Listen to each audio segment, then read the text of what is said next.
Stimate domnule primar, doamnelor și domnilor, dragi colegi și invitați, astăzi, 24 mai, de Ziua Înălțării Domnului, militarii Armatei României sărbătoresc și Ziua Eroilor. Această deosebită zi mă oferă plăcutul prilej să vă mulțumesc pentru titlul de cetățean de onoare al Comunei și eu și în același timp mă simt foarte onorat pentru această distincție primită. Așa cum se cuvine, vreau să mulțumesc în primul rând celor care au fost alături de mine în momentele care mi-au fost destul de grele, în special familiei și soției mele. În aceeași măsură, țin să mulțumesc și conducerii Ministerului Apărării Naționale, conducerii Brigăzii 81 Mecanizată, General Grigore Bălan, și vreau să vă asigur că nu am să uit niciodată această minunată comună, acești minunați oameni. Este locul în care am copilărit, unde am crescut și unde am primit o educație de la dascălii care ne-au învățat în primul rând să fim oameni. Ca militar al Armatei Române, vreau să vă asigur că atât în țară, cât și în misiunile din teatrele de operații din Afganistan, nu mi-am făcut decât datoria. Datoria față de neam și țară, sub culorile drapelului tricolor.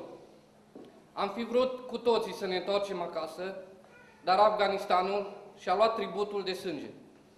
Sublocotenenții post-mortem Sfechiș Marius Florin și sublocotenentul post-mortem Filip Cristian Petru au căzut la datorie.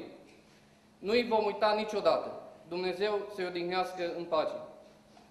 Cuvintele sunt de prisos în aceste momente, de aceea vreau să mulțumesc încă o dată domnului primar Olimpiu Iulian Apeu și a tuturor persoanelor din primăria și eu, care au fost îndreptățite pentru a-mi oferi acest titlu de cetățean de onoare al Comunei și eu, și vreau să vă doresc ca Dumnezeu să vă ajute și să vă aibă în pază. Așa să ne ajute Dumnezeu. Vă mulțumesc!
Trăiești mulți ani.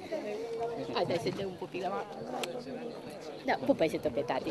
Asta, el, mai un pic la tati. Nu, du-te numai un pic. Nu plânge, nu, fii cu minte. Uite, numai să-ți fac o poză, știu eu. Uite, fii eu. Dorul, tati. Este titlul Andrei Ambrei.